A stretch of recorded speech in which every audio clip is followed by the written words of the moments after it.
اچھا، تو ذرا تصور کیجئے اس لمحے کا، سن 11 ہجری ہے، مدینے کا شہر، اور پیغمبر اسلام صلی اللہ علیہ وآلہ وسلم کا ابھی ابھی وصال ہوا ہے۔ پورے شہر پر آپ سوچیں ایک عجیب سی کیفیت طاری ہے، گہرا دکھ ہے، ایک بے یقینی ہے، اور سب سے بڑھ کر ایک سیاسی خلا پیدا ہو گیا ہے جس کا شاید کسی نے تصور بھی نہیں کیا تھا۔ ایک نئی ریاست جس کی بنیادیں ابھی رکھی ہی جا رہی تھیں، اپنے بانی کے بغیر کھڑی ہے، اور اسی ایک لمحے نے اسلامی تاریخ کا وہ بنیادی سوال کھڑا کر دیا جو آج تک گونجتا ہے: اب اس امت کی قیادت کون کرے گا؟ اور یہ صرف کوئی سیاسی جانشینی کا سوال نہیں تھا، ہے نا؟ یہ تو اس نئی امت کی آپ کہہ لیں کہ روحانی اور سماجی بقا کا سوال تھا۔ بالکل، اور آج ہم یہاں کسی کو صحیح یا غلط ثابت کرنے نہیں بیٹھے۔ ہمارا مقصد سقیفہ بنی ساعدہ کے اس تاریخی واقعے کی گہرائی میں جانا ہے جو اسلامی تاریخ کا ایک بہت ہی فیصلہ کن موڑ تھا۔ صحیح۔ ہم ان مختلف تاریخی کہانیوں کو سمجھنے کی کوشش کریں گے جو اس ایک واقعے سے نکلے، اور اس کے لیے ہم پرانی روایات اور نئے تاریخی تجزیے دونوں کو دیکھیں گے جو ہمارے ذرائع میں موجود ہیں۔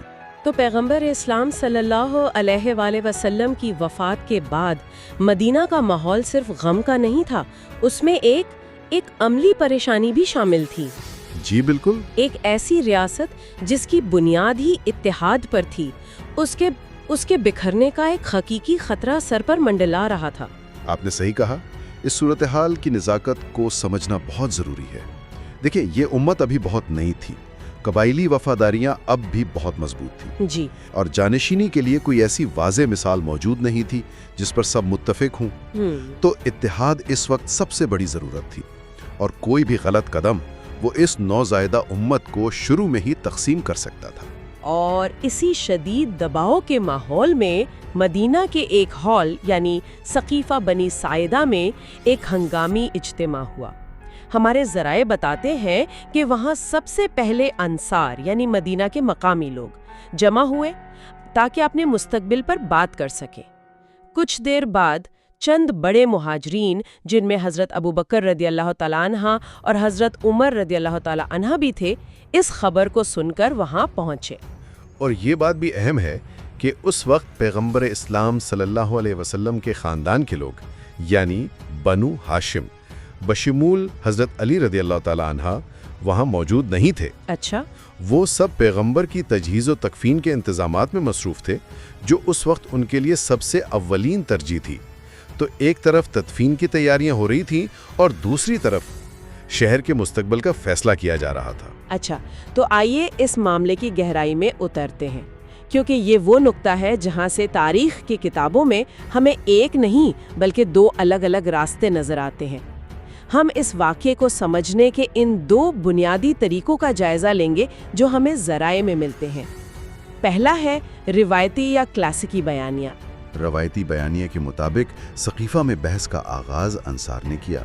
انہوں نے اسلام کے لیے اپنی خدمات کا ذکر کیا کہ کس طرح انہوں نے مشکل وقت میں پیغمبر صلی اللہ علیہ وآلہ وسلم اور مہاجرین کو پناہ دی، جی، اور اپنی جان و مال سے جہاد کیا۔ ان کا موقف تھا کہ قیادت میں ان کا بھی برابر کا حق ہے۔ اور کیا ان کی طرف سے کوئی خاص تجویز سامنے آئی تھی؟ جی، ذرائع کے مطابق کم از کم دو تجاویز تھی۔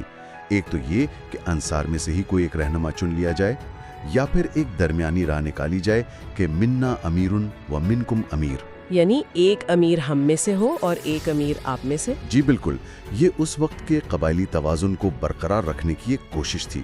تو اس نازک موقع پر حضرت ابوبکر رضی اللہ تعالیٰ عنہ کا کیا کردار تھا؟ حضرت ابوبکر نے ایک تقریر کی جسے روایتی بیانیہ میں بہت فیصلہ کن مانا جاتا ہے۔ انہوں نے سب سے پہلے انصار کی تمام خدمات اور قربانیوں کو تسلیم کیا اور ان کی تعریف کی، لیکن پھر انہوں نے ایک بہت عملی دلیل پیش کی۔ انہوں نے کہا کہ عرب کے قبائل قریش کے علاوہ کسی اور کی قیادت کو آسانی سے قبول نہیں کریں گے، کیونکہ پیغمبر اسلام صلی اللہ علیہ وسلم خود قریش سے تھے۔ ان کا استدلال تھا کہ اگر قیادت قریش سے باہر گئی تو عرب میں بغاوت ہو سکتی ہے اور یہ نوزائیدہ امت ٹوٹ جائے گی۔ صحیح۔ تو امت کے وسیع تر اتحاد کے لیے قیادت قریش کے پاس رہنی چاہیے۔ یہ تو اگر آج کے دور سے دیکھیں تو یہ ایک بہت ہی سیاسی یعنی پولیٹیکل دلیل لگتی ہے. کیا اس وقت اسے ایسے ہی دیکھا گیا؟ یقیناً، اور روایتی بیانیے میں اسے سیاسی ضرورت کے ساتھ ساتھ شورا یعنی مشاورت کے اصول کے تحت دیکھا جاتا ہے. اچھا. یعنی وہاں موجود لوگوں نے اس دلیل کو سنا، اس پر غور کیا اور پھر مشاورت سے ایک نتیجے پر پہنچے. اس نقطہ نظر کے مطابق یہ ایک ہنگامی صورتحال میں ممکنہ بہترین مشاورت تھی جس کے نتیجے میں حضرت ابوبکر رضی اللہ تعالی عنہ کے ہاتھ پر بیعت کی گئی. لیکن کیا یہ واقعی ایک مکمل مشاورت تھی؟ کیونکہ اس میں بہت سے لوگ تو شامل ہی نہیں تھے. یہی وہ نقطہ ہے جہاں اس بیانیے کے اندر بھی ایک پیچیدگی نظر آتی ہے، اور سب سے دلچسپ بات یہ ہے کہ اس فیصلے کی جلد بازی کا اعتراف خود اس کے ایک مرکزی کردار حضرت عمر رضی اللہ عنہ نے بعد میں کیا. انہوں نے اسے ایک فلتہ یعنی ایک جلد بازی کا بغیر گہری سوچ کے کیا گیا سودا قرار دیا. یہ تو بہت بڑی بات ہے. یعنی وہ خود مان رہے تھے کہ یہ عمل مثالی یا پرفیکٹ نہیں تھا. بالکل، لیکن اسی جملے میں وہ یہ بھی کہتے ہیں کہ اللہ نے اس کے شر سے مسلمانوں کو بچا لیا. یہ ایک ہی قول ہمیں اس پورے واقعے کی پیچیدگی دکھا دیتا ہے. ایک عمل جو طریقہ کار کے لحاظ سے شاید ناقص تھا، لیکن ان کی نظر میں نتیجے کے اعتبار سے امت کے لیے ضروری اور فائدہ مند ثابت ہوا، کیونکہ اس نے امت کو فوری طور پر تقسیم ہونے سے بچا لیا. ٹھیک ہے، یہ تو روایتی بیانیہ ہو گیا جو اتحاد اور ہنگامی ضرورت پر زور دیتا ہے. لیکن یہاں سے معاملہ واقعی دلچسپ ہو جاتا ہے، کیونکہ ایک دوسرا نقطۂ نظر بھی ہے جو اس واقعے کو بالکل مختلف زاویے سے دیکھتا ہے. جی، اور یہ دوسرا نقطۂ نظر جسے ہم تنقیدی یا جدید تاریخی بیانیہ کہہ سکتے ہیں، وہ اس واقعے کی سیاسی حرکیات پر زیادہ توجہ دیتا ہے. یہ مورخین سب سے پہلے اس اجتماع میں محدود شرکت کی نشاندہی کرتے ہیں. اچھا. وہ کہتے ہیں کہ یہ کیسے ممکن ہے کہ امت کے سب سے بڑے فیصلے میں پیغمبر صلی اللہ علیہ وآلہ وسلم کا اپنا خاندان بنو ہاشم اور حضرت علی رضی اللہ تعالیٰ عنہ، حضرت زبیر رضی اللہ تعالیٰ عنہ، حضرت طلحہ رضی اللہ تعالیٰ عنہ جیسے کئی بڑے صحابہ شامل ہی نہ ہوں. تو اس نقطۂ نظر کے مطابق کیا یہ اجتماع پوری امت کی نمائندگی کر رہا تھا؟ یہی ان کا بنیادی سوال ہے. وہ دلیل دیتے ہیں کہ یہ ایک نمائندہ اجتماع نہیں تھا، بلکہ چند گروہوں کا ایک فوری سیاسی اقدام تھا. وہ اس میں کچھ مزید تفصیلات بھی شامل کرتے ہیں جو ذرائع میں موجود ہیں. جیسے کہ ایک نازک لمحے پر جب انصار اور مہاجرین کے درمیان بحث گرم تھی، بنو اسلم قبیلے کے لوگ بڑی تعداد میں وہاں پہنچ گئے. ان کی آمد نے مہاجرین کا پلڑا بھاری کر دیا اور فیصلے کو ایک خاص رخ دینے میں مدد کی. اور شیعہ نقطہ نظر بھی اسی تنقیدی بیانیے سے جڑا ہوا ہے نا؟ جی، شیعہ نقطہ نظر اسی بیانیے کو یہ مذہبی جہت دیتا ہے. وہ یہ دلیل پیش کرتے ہیں کہ سقیفہ میں بحث کا محور ہی غلط تھا. ان کے نزدیک سوال یہ نہیں ہونا چاہیے تھا کہ کون سا قبیلہ سیاسی طور پر زیادہ قابل قبول ہے، بلکہ سوال یہ ہونا چاہیے تھا کہ پیغمبر صلی اللہ علیہ وسلم کے بعد امت کی روحانی اور علمی رہنمائی کا اہل کون ہے. وہ امامت کی شرائط جیسے گہرا علم، تقوی اور عصمت پر زور دیتے ہیں، جن پر سقیفہ میں کوئی بات ہی نہیں ہوئی. اور ان کے نزدیک قیادت کا فیصلہ تو پہلے ہی ہو چکا تھا. جی، ان کے نزدیک غدیر خم میں. اس بیانیے میں ہمیں اس وقت کی قبائلی سیاست کے بھی کچھ اشارے ملتے ہیں، جیسے حضرت ابو سفیان کی حضرت علی رضی اللہ تعالی عنہ کو حمایت کی پیشکش کا واقعہ. بالکل، وہ واقعہ اس وقت کی سیاسی پیچیدگیوں کو بہت واضح کرتا ہے. ذرائع بتاتے ہیں کہ جب حضرت ابوبکر رضی اللہ تعالیٰ عنہ کی خلافت کا اعلان ہوا تو قریش کے ایک اور سردار ابو سفیان نے اسے قبول نہیں کیا. اچھا. اور وہ حضرت علی رضی اللہ تعالیٰ عنہ کے پاس گئے اور انہیں اپنی حمایت کی پیشکش کی. کہا کہ اگر آپ خلافت کا دعویٰ کریں تو میں آپ کے لیے مدینہ کو سواروں اور پیادوں سے بھر دوں گا. یہ تو ایک خالص قبائلی اور سیاسی پاور پلے تھا. بالکل، لیکن حضرت علی رضی اللہ تعالیٰ عنہ نے اس پیشکش کو ٹھکرا دیا، کیونکہ وہ جانتے تھے کہ اس سے مسلمانوں میں خانہ جنگی شروع ہو جائے گی جو اسلام کے لیے تباہ کن ہوتی. تو اس دوسرے نقطہ نظر کا خلاصہ یہ ہے کہ سقیفہ کوئی مثالی مشاورت نہیں تھی، بلکہ ایک بحران کا سیاسی رد عمل تھا جس میں عجلت، محدود نمائندگی اور قبائلی سیاست کا بڑا عمل دخل تھا. جی بالکل. اس نقطہ نظر کے مطابق